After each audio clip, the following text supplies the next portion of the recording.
Ça fait maintenant un an que la partie 9 de JoJo's Bizarre Adventure a débuté. La dernière fois que j'en ai parlé c'était aussi il y a plus d'un an maintenant, et seulement 2 chapitres étaient sortis, pour un total de 110 pages certes, mais 2 chapitres quand même. Aujourd'hui, je pense qu'on peut faire un premier petit bilan de l'intrigue et des potentiels choix qu'a fait Araki. Dans cette courte vidéo, on va parler de ce qui s'est passé pendant ces 12 chapitres, de mon avis global sur cette 9ème partie, et des théories personnelles que j'ai concernant la suite. Mine de rien, il s'est passé certaines choses, et je trouve que ça peut potentiellement en dire beaucoup sur l'avenir de Jodio Joestar et de sa bande.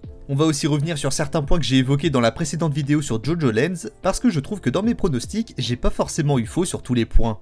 Évidemment, je vais parler du contenu des 12 chapitres qui sont sortis à l'heure où je sors cette vidéo, donc si vous n'êtes pas à jour sur JoJo's Bizarre Adventure, je vous invite à mettre cette vidéo dans votre playlist à regarder plus tard et à revenir une fois que vous avez tout lu. Et avant que la vidéo ne commence, je vous fais les rappels de d'habitude. Si mon contenu vous plaît, n'hésitez pas à cliquer sur le bouton like, à me donner un avis, à partager et surtout à vous abonner. Je vise les 2000 abonnés et j'espère qu'on y arrivera le plus vite possible. Bref, plus d'un an après le début de la partie 9 Jojo Lens, qu'est-ce que ça donne ? En presque 3 tomes maintenant, Jojo Lens nous a présenté une petite flopée de personnages en tout genre, des tout nouveaux comme de nouvelles versions des anciens. À la base simple petit cambriolage de routine, Jojo et sa bande ont fait la rencontre d'un personnage qu'on connaît déjà et d'un artefact tout aussi mystérieux que les Rokakaka de la partie 8. Je vous avoue qu'au moment où j'ai vu le retour d'un de mes personnages préférés, j'ai eu un petit bug, mais après tout c'est pas la première fois qu'Araki nous présente un alter ego d'un personnage qu'on connaît déjà. Qui plus est, on sait que Rohan Kishibe est un de ses personnages préférés, en même temps c'est littéralement lui, soyons honnêtes, donc rien d'étonnant au final. La version de Rohan de cette timeline sert d'introduction à un mystère concernant un certain bout de lave solidifié. Il en sait plus que nous pour l'instant, mais pour une raison assez étrange, il a décidé de la céder volontairement à Jodio. Quand on lit les dialogues entre les deux personnages, il est fort à parier que Rohan reviendra à un moment ou à un autre. Je le pense d'autant plus que le dernier chapitre qui est sorti montre qu'il sait ce qu'il fait concernant la mystérieuse pierre. Son stand a l'air d'être sensiblement le même que dans la timeline originelle, Evansdor peut toujours lire les souvenirs des gens et probablement les modifier. En ce qui concerne son comportement vis-à-vis de la bande, peut-être qu'il a décidé d'observer le comportement de la lave, tout comme un certain personnage qui espionne la bande, bien accompagné. Peu après que la bande soit sortie de la villa avec le diamant et le bout de lave, il remarque très vite qu'ils sont suivis. Le chat qui les a attaqués dans la maison de Rohan n'était pas seul, et son stand est assez redoutable. Bien qu'il soit assez simple dans sa conception, le fait est qu'il met à terre toute la bande, à l'exception d'Uzagi qui arrive à appâter le chat. Ce qui nous rappelle que même s'il a un stand, ça reste un animal comme les autres, et il a exactement les mêmes instincts. Le chat n'est pas seul, c'est un humain qui tire les ficelles, et tout porte à croire que c'est lui qui avait ce fameux morceau de lave à la base. Cet homme révélera son nom bien plus tard, il s'appelle Charming Man. Et on peut peut-être déjà faire une connexion avec ce que j'ai dit dans ma première vidéo sur Jojo Lens.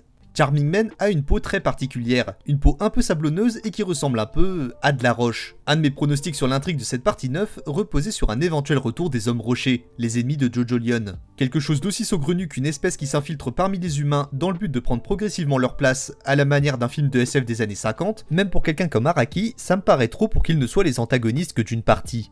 Qui plus est, tous les hommes rochers qu'on a croisés jusque-là convoitaient le Rokakaka, qui permettait d'exaucer un vœu, à condition de faire un échange équivalent. La lave trouvée dans le coffre-fort de Rohan semble avoir une sorte de propriété similaire, il attire à lui la fortune, et ça fait écho directement aux paroles de Jodio. Jojo Lens raconte comment Jodio est devenu riche si on se fie à la phrase d'introduction du tout premier chapitre. Et souvenez-vous d'une des dernières répliques de Josuke lorsque Yasuo lui demande si ces histoires d'échanges équivalents sont terminées et s'il reste des Rokakaka dans le monde. Le 8ème Jojo lui répond qu'il en reste sûrement quelque part dans les terres des îles du Sud. Et je suis un zob en géographie, mais il me semble qu'Hawaï est un archipel composé de petites îles. À l'heure actuelle, on ne sait pas, ou en tout cas j'ai pas compris, comment Josuke possède cette information. Est-ce qu'il s'est remémoré des souvenirs d'une de ses 2 vies antérieures? Après tout, Yoshikage Kira était marin et il aurait pu en voir quelque part. Est-ce qu'il a une sorte de 6ème sens? Est-ce qu'Araki a juste voulu faire une référence à sa prochaine partie à ce moment-là? Rien n'est sûr, mais je crois toujours en un retour de Josuke pour l'intrigue. Un Josuke résolu à détruire pour de bon ce fric qui a causé trop de dégâts envers ses proches, et peut-être avec une meilleure connaissance de celui-ci. Il pourrait avoir un rôle de guide pour la bande qu'on va suivre, un peu comme Jean-Pierre Polnareff a pu l'être avec la bande de Giorno dans Golden Wind. Ce serait aussi intéressant parce qu'après tout, Josuke a à peine commencé à se souvenir de choses de ses vies antérieures. Jojo Lens pourrait tout aussi bien conclure son intrigue que celle de Jodio.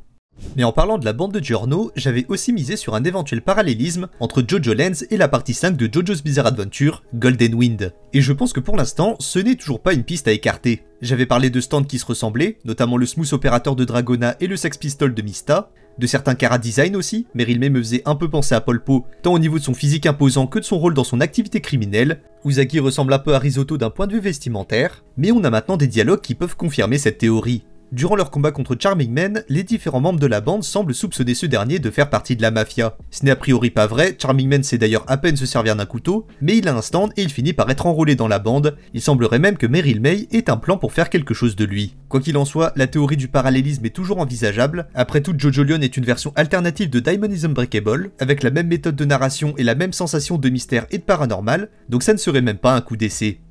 J'aimerais maintenant aborder un des points les plus importants de cette partie 9. À l'heure actuelle, et avec le peu de connaissances que j'ai de l'intrigue, Charming Man est pour moi un élément qui peut lier 3 choses. Son passé semble être la cause de son obsession pour la lave, son frère a été absorbé par une sorte de faille dans la roche, et il est porté disparu depuis. Dans la même montagne se trouvent des morceaux de roche similaires à celles qu'on connaît, et qui fascinent autant Jodio que Rohan. Mais là où j'aimerais guider votre attention, c'est sur ce fameux incident du frère de Charming Man. Il a été absorbé par un certain endroit, et est-ce que ça ne vous rappelle pas un certain incident qui se serait passé par hasard durant les tout derniers chapitres de Jojo Lion? Pour des raisons qui ont été très floues jusque-là, Araki a décidé de glisser 2 chapitres de flashback avec Joseph, le père de Holly et donc le grand-père de Josuke. On le voit accompagner Lucy Steele jusqu'à un certain endroit de Morio, et il se passe presque exactement la même chose que dans le flashback des derniers chapitres. L'incident de la radio Gaga faisait le lien entre la partie 8, Lucy évoque l'euro KKK, la partie 7 Steel Ball Run, Lucy fait le lien entre l'endroit de l'incident et la paume du diable, et donc maintenant la partie 9. Puisque la montagne, le bord de la route où se passe l'incident et la paume du diable semblent avoir les mêmes propriétés. Tout est loin d'être clair à l'heure actuelle, mais tout porte à croire que cette fois, Araki a pour intention de créer une gigantesque toile entre les différentes parties de la timeline. Chacune éclairerait les zones d'ombre de la précédente.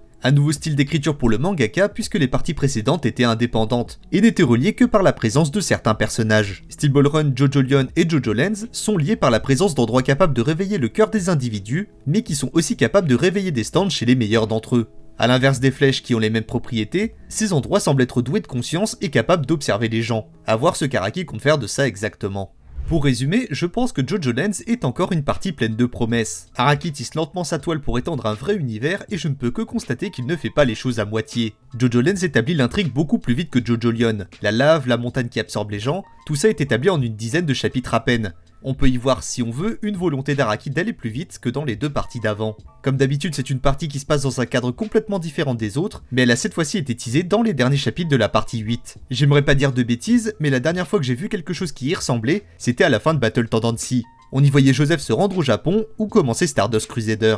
Ce n'est pas quelque chose de commun pour les standards du manga, et si ce que je pensais juste, on a affaire à une intrigue qui se suit entre les différentes parties. Je suis content de ça, mais ça m'inquiète aussi pour plusieurs raisons. Je suis content parce que ça montre qu'Araki est encore capable de sortir de sa zone de confort après toutes ces années en proposant une narration différente. Mais ça m'inquiète parce que comme j'ai pu le dire dans ma première vidéo sur le sujet, le temps passe et il y a de grandes chances que Jojo Lens soit la dernière partie de Jojo's Bizarre Adventure. Araki commence à se faire vieux, et même si je peux faire toutes les blagues possibles sur le fait qu'il ne vieillisse pas, c'est une réalité qu'il faut accepter, et j'espère qu'il a réellement écrit une conclusion à cette histoire. Si c'est le cas, Jojo Lens pourrait être un grand final à la hauteur de la gigantesque œuvre que représente Jojo's Bizarre Adventure, et si ce n'est pas le cas, peut-être qu'il faut commencer à envisager que Jojo's Bizarre Adventure n'aura jamais de vraie fin écrite, et continuera jusqu'à ce qu'Araki en ait marre, ou ne puisse plus le faire.